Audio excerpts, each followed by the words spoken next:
নমস্কার, আমি সৌরভ। আপনারা দেখছেন সৌরভ ব্যাপারী ইউটিউব চ্যানেল। আজকের ভিডিওটি খুবই ইম্পর্টেন্ট হতে চলেছে। আজকে আমরা ফুড এসআই, ক্লার্কশিপ, মিসলেনিয়াস এবং সমস্ত পরীক্ষার ব্যাপারে আলোচনা করব।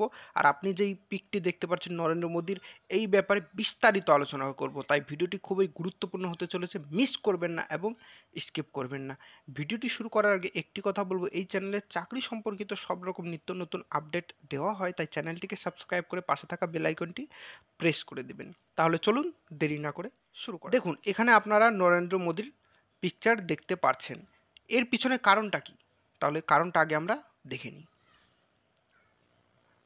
দেখো, ডিসেম্বর 7, 2012-তে নরেন্দ্র মোদী একটা পোস্ট করেছিলেন। দেখুন, at Narendra Modi, if a student is weak and there is test day, you give question a day in advance, the student can get marks.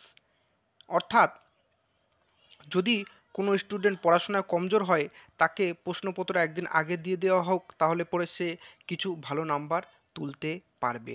এটা কিন্তু বর্তমানে খুব ভাইরাল হচ্ছে এবং ধ্রুব রাঠি, আপনারা তো চেনেন ধ্রুব রাঠিকে, ধ্রুব রাঠি এই পোস্টটিকে কিন্তু শেয়ার করেছে এবং কেরালার কংগ্রেস পার্টিও কিন্তু এইটাকে শেয়ার করে তারা কিন্তু এটার অনেক রকম মতামত বের করছে।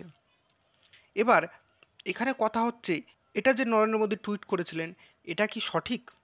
এটা কি করা, এই এরকম টুইট করা কি সঠিক?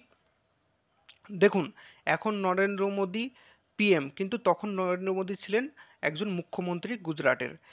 এখন পিএম, এখন কিন্তু নিটে এক্সাম স্ক্যাম হলো, ইউজিসি এক্সাম স্ক্যাম হলো, আমাদের ওয়েস্ট বেঙ্গলে ফুড এসআইতে তো দেখেছেন কি হাল হলো। সামনে আমাদের আরও পরীক্ষা আছে, কেন্দ্রে আরও পরীক্ষা আছে। নতুন আইন কিন্তু পিএম মোদি পাস করেছেন, যে আইন অনুসারে যদি কোনো কোম্পানি যদি বা কোনো দালাল যদি প্রশ্ন ফাঁস করে, তাদেরকে খুব শাস্তি দেওয়া হবে, চরম শাস্তি। এই সময় এই টুইটটা ভাইরাল হচ্ছে। তাহলে আপনাদের কি মতামত, যে এই টুইটটা পুরানো টুইট, এই টুইটটার হিসাবে নরেন্দ্র মোদীকে এখন কিন্তু জাজ করা উচিত না, বা এখনও নরেন্দ্র মোদীকে জাজ করা উচিত? সেটা কিন্তু আপনারা মতামত দেবেন কমেন্টে। কিন্তু এখানে দু রকমের পার্টি তৈরি হয়েছে। এক পার্টি কিন্তু জাজ করছে যে, মানে এখন যেই স্ক্যামগুলো হচ্ছে সেই নিয়ে।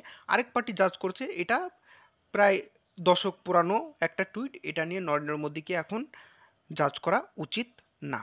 কিন্তু এখানে আপনাদের এখন রায় দরকার। যেহেতু এতটা স্ক্যাম হচ্ছে এই সময়, এইসব টুইট কিন্তু ঠিক না। এখনকার এটা টুইট না, টুইটটা কিন্তু আগের। কিন্তু এরকম টুইট আগেও হোক পরেও হোক, কোয়েশ্চেন লিক, পেপার লিক কোনো দিন হওয়া উচিত না। আগেও না, এখনও না, ভবিষ্যতেও না। কিন্তু আপনাদের কাছে একটাই দরখাস্ত, ভিডিওটি বেশি করে শেয়ার করবেন এবং কমেন্টে মতামত কিন্তু দেবেন। মতামত দিতে পিছনে সরবেন না, কারণ আপনাদেরও ফ্রিডম অফ স্পিচ আছে।